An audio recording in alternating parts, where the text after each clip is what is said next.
Canadian engine తగిలించి ఉన్న mail రైలు పట్టాలను అదరగొడుతూ రైలు పట్టాలు ప్రక్కనే నడుస్తున్న వెంకమ్మను దాటిపోయింది. దాని అరుపుకు ఆమె చెవులు గింగుర్లెత్తాయి. ఆ వేగానికి రేగిన గాలి దుమారం ఆమెను ఆపాదమస్తకం ఆవరించింది. ఎడమ చేతిలో అన్నం మూట ఉన్నందువల్ల కుడి చేత్తో కళ్ళు మూసుకుంది.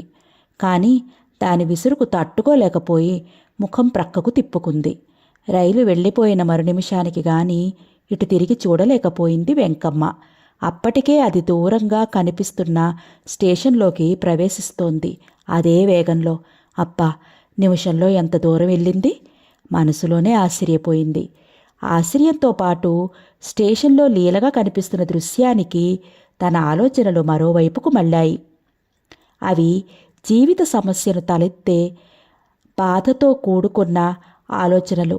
ఏంటో ఈ రైలు లాంటి కొన్ని రైళ్లు ఇంత తొందరగా ఎక్కడికి పోతాయో. ఇక్కడ ఆగకుండా పోయే రైళ్లు కూడా ఇక్కడ ఆగితే ఎంత బావుండును. మామకు ఎంతో కూలీ దొరుకుతుంది.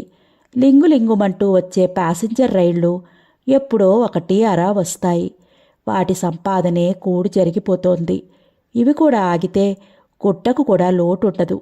అనాలోచితంగా ఆలోచిస్తున్న వెంకమ్మ తృప్తి చెందుతూ దృష్టినంతా స్టేషన్ వైపు పోనిచ్చింది.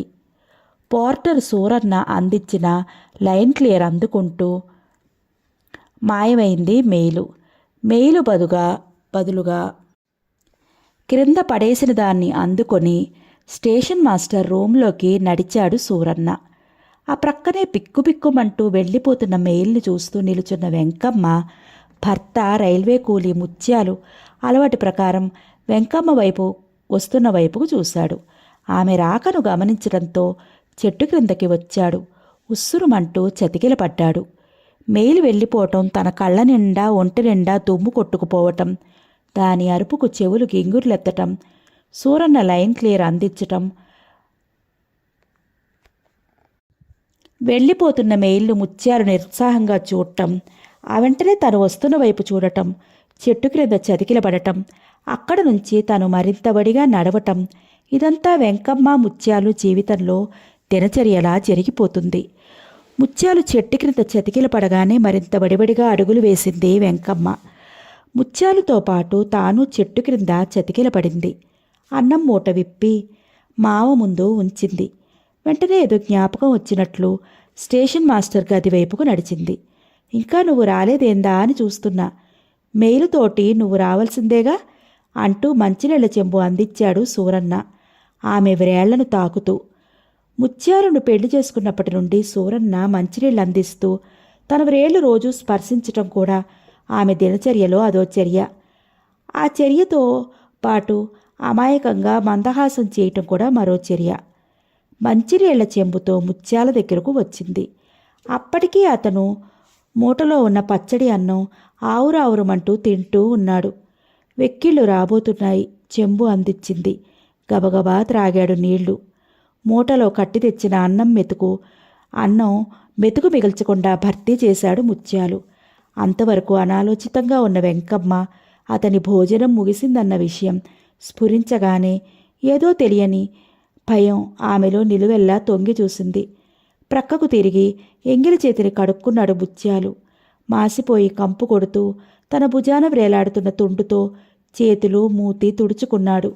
ఏదో జ్ఞప్తికి వచ్చిన వాడిలా జేబులు వెతుకుతూ చివరకు చెవి దగ్గర నుంచి సగం కాల్చి ఆర్పిన బీడీ ముక్కను తీసి అంటించాడు. గట్టిగా దమ్ములాగి వెంకమ్మ ముఖం మీద పొగ వదులుతూ చిరు దరహాసం చేశాడు. ఆమె ఏదో నిర్ధారణ చేసుకున్నట్లు సమాధానం లేనిదానిలా ఉండిపోయింది. ముత్యాలు చిరు దరహాసం నిమిషంలో క్రమంగా మారిపోయి అతని ముందు భీకరంగా తయారైంది. అయినా తను మారకూడదు అనుకుంది. కానీ రాబోయే ప్రమాదం తన చెంపలు చెల్లుమనటం ఒక్కసారిగా స్ఫురించింది. అలా ఇప్పటికి 2-3 పర్యాయాలు జరిగాయి. ఆ స్టేషన్లో పలచగా ఉన్న జనం తన వైపే ఆశ్చర్యంగా చూశారు. సిగ్గుతో కుచిచ్చుకుపోయిందిప్పుడు. ఆ తర్వాత యథారీతిగా అతని కోరిక తీర్చింది. ఈరోజు ససేమిరా ఎదురు తిరగాలనుకుంది. గతం జ్ఞప్తికి వచ్చి యథావిధి తయారైంది. మారు మాట్లాడకుండా పమిట క్రింద దాచిన నాటుసారా బుడ్డీని అందించింది. అంతవరకు ముత్యాలు ముఖం మీద తాండవమాడుతున్న భయంకరం మటుమాయమైపోయింది. సన్నగా నవ్వుతూ అందుకున్నాడు. మూత తీసి గబగబా త్రాగేశాడు. ఇలాగే రోజు తెస్తే నువ్వంత మంచి నాకు ఈ లోకంలో ఎవరుంటారే? మాటలకు మొదలయ్యాడు ఖాళీ సీసా అందిస్తూ. వెంకమ్మ సమాధానం ఇవ్వలేదు. అన్నం తెచ్చిన మూటను సీసాను తీసుకొని లేవబోయింది. ఎహే కుకో, మంచి పట్టు మీద ఉన్నప్పుడు లేచిపోతావు. తన బలమైన హస్తాన్ని ఆమె భుజం మీద వేశాడు. కుక్కిన పేనులా ఉండిపోయింది వెంకమ్మ. కానీ కొంచెం దూరంగా జరిగింది. అతనికి అనుమానం రాకుండా. క్షణక్షణానికి అతని కళ్ళు ఎర్రబడుతున్నాయి. అదో రకంగా పేలుతున్నాడు. ఏంట్రోయ్ సొక్కెక్కిచ్చావేంటి? సూరన్న వెంకమ్మ వైపు క్రీగంట చూస్తూ అన్నాడు. ఎహపో, నా పెళ్ళాం నేను ఆడుకుంటే మాత్రం నీకెందుకు? పోరా. బాగా తూలుతున్నాడు ముత్యాలు. కొంచెం బిగ్గరగానే అరిచాడు. జీవితాంతం దాని గతంతేలే అంటూనే వెళ్ళిపోయాడు సూరన్న. నీ గది చెప్పు, పెళ్ళాం చేతిలో దెబ్బలు తినే నాయాలా? బాధతో కుమిలిపోతూ ఆదమరిచి సూరన్న వెళ్ళిన వైపే చూస్తున్న వెంకమ్మ చెంప చెల్లుమంది. బిత్తరపోతూ చూసింది.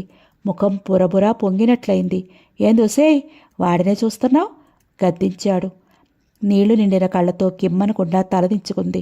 అలా కూకో, ఏ నాయరు ఏమంటాడో సేయ్ అంటూనే మురికి తుండును తల కింద పెట్టుకుంటూ నేల మీద వాలిపోయాడు. వెంకమ్మ ఆలోచనలు లేని మనసుతో కన్నీరు కార్చుతూ మోకాళ్ళ మీద తల అంచింది. కుండలోని నీళ్లను చేతిలో కాళ్ల మీద పోసుకుని తడుపుకుని గుడిసెలోకి అడుగు పెడుతూ, ఒసే లచ్చి, కూడెట్టువే, త్వరగా వెళ్ళాలా అన్నాడు సూరన్న. అప్పటికే కంచం ముందేసుకుని అనాలోచితంగా సంకటి ముద్దలు మింగుతున్న లచ్చి నిశ్చలంగా సూరన్న వైపు చూసింది. సూరన్న గమనించలేదు. ఆమెకు ఎదురుగా చెతికిల పడ్డాడు. త్వరగా కానీ అంటూనే లచ్చి ముఖంలోకి చూశాడు. ఆమెలో మార్పు లేదు. అదేందే అలా చూస్తావు? కూడెట్టువే, త్వరగా వెళ్ళాలా? తను వెళ్ళవలసింది పని జ్ఞప్తికి వచ్చి ఆతృతతో అడిగాడు. వెళ్ళకపోతే రాసకార్యాలు మునిగిపోతాయా? లచ్చి గొంతు పెద్దది, విరుచుకుపడింది. సూరన్న రానున్న పరిస్థితి గ్రహించాడు. అబ్బా, ఎందుకే అనవసరంగా ఇరుసుకు పడతావు? ఎక్స్ప్రెస్ వస్తుందే, త్వరగా వెళ్ళాలా? ప్రతిమలు ఆడుతున్నట్టుగా అడిగాడు. నీ ఆటలన్నీ ఎవరి దగ్గర ఆడాలో ఆడు, నాకు నేర్పొద్దులే. ఎక్స్ప్రెస్ అంటే నువ్వు ఎక్సపేసులాగా కూడు తిని వెళ్ళాలిగా. ఈర్ష్య స్పష్టంగా ఆమె కళ్ళల్లో మాటలో కదిలింది. ఏందే నీ ఎవ్వారం? వచ్చిన కాడి నుండి చూస్తాండా, కూడెయ్యవే. ఓర్పు నశించింది సూరన్నలో. నీకొక్కడికేనా, ఆ ఎంకికి కూడానా? గిన్నెలో సంకటిని కోపంతో బలంగా పిసికేస్తూ అంది. అదురుపాటుతో లచ్చి ముఖంలోకి చూశాడు. నీ ఎవ్వారం అంతా తెలుస్తానే ఉంది. అది కూడు మూట రావటం, ప్రేమికులిద్దరూ ఆ వంతెన గట్టు దగ్గర కులకటం. లచ్చి మాటలు పూర్తి కాకముందే లేచి వెళ్ళి కాలితో ఎగిసి తన్నాడు. ఆ తాకిడికి దూరంగా వెళ్ళి పడింది. సచ్చినోడా అంటూ శోకాలు ప్రారంభించింది. దాని పేరెత్తావంటే మళ్ళీ తంతా, నిన్ను కూని చేసేస్తా, జాగ్రత్త అరిచాడు సూరన్న. లచ్చి ఉక్రోషం పట్టలేకపోయింది. దాన్ని మరిగి నన్ను కూనీసెత్తవా? సెయ్యి సచ్చినోడా అంటూనే గిన్నెలోని సంకటి ముద్దల్ని సూరన్న ముఖానికి పట్టలకి అతుక్కుపోయేలా విసిరేసింది అతని మీదకి. సూరన్న కోపం కట్టలు తెంచుకుంది. రాక్షసుల్లా ఆమెను చితకబాదాడు. నీ కులమే అంతేనే సేయ్ అంటూ తుప్పును లచ్చి మీద ఉమ్మేసి బయట ఉన్న నీళ్లకొండ దగ్గరికి నడిచాడు. వెనక నుంచి లచ్చి ఏడుపు మూలుగు వినిపిస్తున్నా లెక్క చేయకుండా. మైలు దూరం నడిచిన తర్వాత రైల్వే లైన్ పక్కనున్న సిమెంట్ అరుగు దాటి వంతెన మీద కూలబడింది వెంకమ్మ. ఆమె మనసంతా వికలమై ఉంది. జీవితంలో ఎక్కడుంది తనకు తృప్తి? దూరంగా సూరన్న రావటం లీలగా కనిపించింది. వెంకమ్మ ఆలోచనలన్నీ అతని వైపుకు మళ్ళాయి. లచ్చి ఎంత అదృష్టవంతురాలు! ఇంట్లో ఆమెదే పెత్తనం. సూరన్న పెళ్ళాం మాటకు ఎదురాడడు. తన బ్రతికే బజారు పాలైంది. వడివడిగా వస్తున్న సూరన్న దగ్గరవుతూ ఉన్నాడు. అంత దూరాన్నుండే వెంకమ్మను చూశాడతను. ఆమె అతని కంట పడగానే మరింత వడివడిగా నడక ప్రారంభించాడు. వెంకమ్మ ఎంత మంచిది! అలాంటి తన పెళ్ళాం అయి ఉంటే ఎంత బాగుండేదో మనసులోనే అనుకున్నాడు. ఏంటే ఎంకి, ఇంటికెళ్తున్నావా? కొద్ది దూరం నుంచే పరామర్శించాడు సూరన్న. ఆ చోట కూర్చోవటం, సూరన్న రావటం, పరామర్శించటం, అవునన్నట్లు సమాధానం వెంకమ్మ చెప్పటం వారిద్దరి జీవితంలో చాలా రోజుల నుంచి అలవాటైపోయింది. కానీ ఈరోజు వెంకమ్మ సమాధానం చెప్పలేదు. సమాధానం చెప్పి ఉంటే నవ్వుకుని వెళ్ళిపోయేవాడు సూరన్న. అలా జరగకపోవడంతో ఆమె దగ్గరికి వచ్చి లైన్ క్లియర్ లేని రైలులా ఆగిపోయాడు సూరన్న. వెంకమ్మ తలదించేసుకుని ఉంది. సూరన్న అర్థం కానట్లు ఏంటే ఎంకి అలా ఉన్నావు సౌమ్యంగా అడిగాడు. మళ్ళీ ఏదో గొడవ వచ్చిందనే ఊహించుకుంటూ. అప్పటికీ సమాధానం రాలేదు. సూరన్న చుట్టుప్రక్కల పరగించాడు. ఎవ్వరూ మసులుతున్న జాడలేదు. మరింత దగ్గరయ్యాడు. వెంకమ్మ తలెత్తి చూసింది. కళ్ళ నిండా నీళ్లు ఊరుతున్నాయి. ఆమె ఏడవటం ఎన్నో మార్లు చూశాడు గాని ఈసారి ఏదో ఆప్యాయత, ఆత్మీయత కనిపిస్తుందా కన్నీటిలో అతనికి. ఎందుకే ఏడుతుంటా అంటూనే ఆమె ప్రక్కన కూర్చుని కన్నీరు తుడిచాడు. వెంకమ్మ బావురుమంటూ అతని భుజాల మీద వాలిపోయింది. సూరన్నకు మతిపోయింది. తన శరీరానికి ఎన్నాళ్ళ నుంచో పరితపించిపోతున్న వెంకమ్మ శరీరం అతుక్కుపోయింది. అతనికి మాటలు రావడం లేదు. వణుకుతున్న చేతులతో మరింత దగ్గరికి లాక్కున్నాడు. ఎందుకే అంత ఏడుపు? అతని స్వరం బొంగురిపోయింది. మావా, ఆడి బాధపడలేను మెల్లగా అంది వెంకమ్మ. మరి? సూరన్నకి ఏం మాట్లాడాలో తోచడం లేదు. నీ ఇష్టం గతుక్కుమన్నాడు సూరన్న. కళ్ళుకి కిర్రును తిరిగినాయి. ఎక్కడా కలయిక లేకుండా సమంగా పోతున్న రైలు పట్టాలు ఎక్కడో దూరంగా కలిసిపోయినట్లు కనిపిస్తున్నాయి అతనికి. ఒసేయ్, ఇక్కడుంటే ఎవరైనా చూస్తారు, తూము కిందకు పోదాన్రా అంటూ లేచాడు. వర్షాకాలంలో కూడా ఎండు బారి వెలవలా పోతున్న క్రిందనున్న కాలువ తోబులోకి నడిచారిద్దరు. ఎంకమ్మ ముత్యాలుతో చెప్పకుండా సూరన్న ఆలోచనతో ఆ ఊరికి దగ్గరలో ఉన్న తన పుట్టింటికి వెళ్ళిపోయింది. ముత్యాలులో మార్పేమీ లేదు. గుబులు పుడితే ఇంటికి వెళుతున్నాడు. లేకపోతే టీ కొట్టు ఫలహారాలలో కడుపు నింపుకుని స్టేషన్లో పడుకుంటున్నాడు. ఏంట్రా ముత్యాలు, ఎల్లి దాన్ని తెచ్చుకోకూడదు? దీర్ఘంగా ఆలోచిస్తున్న ముత్యాలుని ఉపుసుపోక్కకు పలకరించినట్లు అన్నాడు సూరన్న. సమాధానంగా సూటిగా చూసి తలదించుకున్నాడు ముత్యాలు. ఆ చూపుకు హడలెత్తిపోయాడు సూరన్న. గుండెలు పిండేసినట్లయినాయి. తను అప్పుడప్పుడు ఎల్లమ్మ దగ్గరకు వెళ్ళి రావటం గ్రహించాడేమోనని కలవరపడ్డాడు. ఏందిరా మరీ అన్యాయమైపోయావు? భయాన్ని కనపరచకుండా సానుభూతి వాక్యాలు పలుకుతూ అవతలికి జారుకున్నాడు సూరన్న. ఏంది మావో, రాత్రి రాలేదే? పొద్దున్నే దిగబడ్డావు? తూలుతూ వస్తున్న సూరన్నని అడిగింది లచ్చి. ఎస్సే ఉండహే, డ్యూటీ వేసి వస్తుంటేను కసురుకున్నాడు సూరన్న. ఏ డ్యూటీ? రైలు డ్యూటీయేనా? నవ్వుతూ అనేసి ఊరుకుంది. సూరన్న కూడా సమాధానం చెప్పలేదు. నిద్ర ముంచుకొస్తున్నట్లు మంచం మీద నడుం వాల్చాడు. 2 రోజులకో మారు సూరన్న వెంకమ్మ దగ్గరకు వెళ్ళి రావటం పసిగట్టింది లచ్చి. ఆ విషయం బయట పెడితే తన మొగుడి ప్రాణం బలికొంటాడు ముత్యాలు. చుట్టుప్రక్కల వాళ్ళకి తెలిసి అల్లరైపోయి అతని చెవిదాకా పోతుందని నోరు మూసుకుని ఉంది. కానీ దీనికో మార్గం చూడందే తన కాపురం నిలబడేటట్లు లేదని ఓ నిర్ధారానికి వచ్చింది. సూరన్న అప్పటికే గుర్రు పెడుతున్నాడు. లచ్చి ముత్యాలింటికి దారితీసింది. అతను శూన్యంలోకి చూస్తూ ఏదో ఆలోచిస్తున్నాడు. ఆ చూపులకు లచ్చి నిర్ఘాంతపోయింది. ఎంతటి మనిషి ఎలా అయిపోయాడనుకుంది. ముత్యాలన్నా దగ్గరికి వెళ్ళి పలకరించింది. మెల్లగా ఇటు తిరిగి చూశాడు ముత్యాలు. అతని కళ్ళల్లో కన్నీరు. లచ్చి హృదయం పగ్గుమంది. అన్నో, ఎంకమ్ముదిని తీసుకురావా? నసిగింది లచ్చి. అది రాదు సెల్లమ్మ పరితపిస్తున్న కంఠంతో అన్నాడు. ఎందుకు రాదు? నేను తీసుకొస్తానుండు. ముందు నువ్వు లేచి పనిలోకి వెళ్ళు అంది. దాన్ని అనవసరంగా కొట్టాను, అందుకని దానికి మనసు ఇరిగిపోయింది అన్నాడు బాధగా. ఓస్ అదంతా నేను చూసుకుంటాలే అంటూ వెళ్ళిపోయింది లచ్చి. ఆ తెల్లవారే ప్రక్కన ఉన్న వెంకమ్మ ఊరికి వెళ్ళింది. వెంకమ్మ బొద్దుగా, అందంగా, నున్నగా తయారైనట్లు కనిపించింది లచ్చి కళ్ళకు. కోపంతో పళ్ళు కొరుక్కుంది. ఏమీ ఎరగనట్లు నవ్వుతూ దరిచేరింది. శతవిధాలా నచ్చ చెప్పి నమ్మించింది. అంతగా అవసరమైతే 2 రోజులు తన ఇంట్లో ఉండి ఆ తర్వాత వెళ్ళమని చెప్పింది. వెంకమ్మకు రావడానికి ఇష్టం లేకపోయినా ఊర్లో వాళ్ళు ఏమైనా అనుకుంటారు కనుక బయలుదేరక తప్పింది కాదు. ఆ మధ్యాహ్నానికల్లా వాళ్ళ ఊరు వచ్చారిద్దరు. వీరిద్దరూ రావటం దూరాన్ని నుంచి ముత్యాలు చూశాడు. అతన్ని లచ్చి చూసింది. వెంకమ్మ ఏదో ఆలోచిస్తూ నడవటంలో చూడలేదు. వెంకమ్మ చూడకుండా చెయ్యి ఊపి సైగ చేసింది లచ్చి. దాంతో అతను అట్నుంచి అటే వెళ్ళిపోయాడు. ముత్యాలన్న ఇంట్లో ఉంటాడో ఉండడో. అందాక ఇక్కడే ఉండొదినా, ఇంటికి వెళ్ళిన తర్వాత మామూలుగా అంది లచ్చి. సరేనన్నట్లు తలోపింది వెంకమ్మ. ఏదో సాధించాలన్నట్టుగా, ఒక కాపురాన్ని నిలబెట్టానన్నట్లుగా దిక్కుతోచినట్లు హడావుడిగా తిరిగింది లచ్చి. వెంకమ్మకు అంతా అయోమయంగా ఉంది. సూరన్న వస్తే ఏం చెప్పాలో అర్థం కావటం లేదు. ద్రోహం చేసినట్లు అవుతుందని తన నమ్మకం. వదినా, నువ్వేటికి వెళ్ళి తానం చేసిరా హడావుడిగా నంది లచ్చి. అమ్మో, నాకు భయం, నేనొక్కదాన్నే వెళ్ళలేను, నువ్వు కూడా రా అంది వెంకమ్మ. ఏ, మా అన్న పట్టుకుంటాడనా నీ భయం? అంతా సవ్యంగా ఆలోచించే తీసుకొచ్చాలే. మా అన్న నీ జోలికే రాడు. త్వరగా వెళ్ళిరా, పురమాయించింది లచ్చి.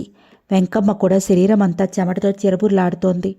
మామూలు సమయాల్లో అయితే ఏటికెళ్లాలంటే తానెంతో ధైర్యంగా వెళ్ళేది, కానీ తప్పు చేసింది కనుక తనకెంతో భయం. అదీ కాక సూరన్న ఇంటికి వచ్చి రాకముందే అతని ముఖం చూడలేత్తాను. ఏటికి వెళ్ళి రావటమే మంచిదిగా తోచింది. అయితే నువ్వు రావా వదినా? ఆఖరిసారిగా మనసు ఉండబట్టలే కడిగింది. సరే, నువ్వు పోతా ఉండు, వత్తా అంది లచ్చి. సంచిలో నుంచి ఉతికిన బట్టలు తీసుకుని బయలుదేరింది వెంకమ్మ. అట్టదారిన పడి ఏటికి వెళ్ళసాగింది. ఎందుకో ఆమెకి భయంగానే ఉంది. ప్రొద్దు కొంకపోతోంది. దారిలో ముగ్గురు వెంకమ్మని పలకరించారు. మామూలుగానే సమాధానమిచ్చింది. ఏటి దరిదాపుకు వెళ్ళింది వెంకమ్మ. చుట్టూ కలయ చూసింది. ఎవరో మసులుతున్నట్లు లేదు. శరీరం మీద ఉన్న వలవలు ఒక్కొక్కటే విడిచివేసింది. చలికి శరీరం అంతా అదో మాదిరి అయిపోయింది. వక్షస్థలానికి చేతులు అడ్డం పెట్టుకుని ఏటిలో మొలలోతు దిగి స్నానం చెయ్యసాగింది. క్రమంగా చీకట్లు ఆవరిస్తున్నాయి. దూరంగా ఎవరో వస్తున్నట్లయి పరికించి చూసింది వెంకమ్మ. లచ్చి మెల్లిగా వస్తోంది. అంతవరకు ఉన్న భయం కాస్త తగ్గినట్లయింది. వడివడిగా నీటిలో నుంచి ఒడ్డుకి అడుగులు వేయసాగింది. అప్పటికే లచ్చి ఒడ్డును సమీపిస్తోంది. వెంకమ్మ బట్టలు అందుకునేందుకు వంగబోయింది. లచ్చి చేతిలో ఉన్న పదునైన కత్తి ఆమె పొత్తి కడుపులో బలంగా దిగబడిపోయింది. అమ్మా అంటూ లచ్చిని చూసింది వెంకమ్మ. ఆ కళ్ళల్లో కసి అప్పుడే చల్లారుతోంది. ఏదో అనాలని నోరు తెరవబోయింది. అంతకంటే వేగంగా లచ్చి కుడికాలు వెంకమ్మ గొంతుని బలంగా తాకింది. విసురుగా నేలకి ఒరిగిపోయింది వెంకమ్మ. ఒరిగిపోయింది, మరి లేవనే లేదు. ఆమెలో దిగబడిపోయిన కత్తిని బలంగా బయటికి లాగింది లచ్చి. దాని సహాయంతోనే బాగా తడిచి ఉన్న స్థలంలో వెంకమ్మను పూడ్చిపెట్టేంత కొయ్యి తీసింది. ఎవరి సహాయం లేకుండానే ఆమె శవాన్ని, బట్టల్ని అందులో పూడ్చిపెట్టి ఏమీ ఎరగనట్లు ఇంటికొచ్చేసింది. ఒక వ్యక్తి ప్రాణం బలిగొన్నవారు శిక్షించబడకపోరు. లచ్చి ఉద్రేకంతో వెంకమ్మను తానే చంపారని ఒప్పుకుంది, శిక్షించబడింది. కుట్రలు చేస్తే ఆ దారుణ కృత్యాలు తమ పాలిట శత్రువులుగా వెంటాడతాయి ప్రతి వ్యక్తి చివరి దశలో. నిండు ప్రాణాలను బలికొంటున్నవారు ఇంకా మన మధ్య ఉన్నారు. వారి చివరి ఘడియలు ఎంతటి నికృష్టపు దశలో అంతమవుతాయో వారికే తెలియదు. సమాప్తం.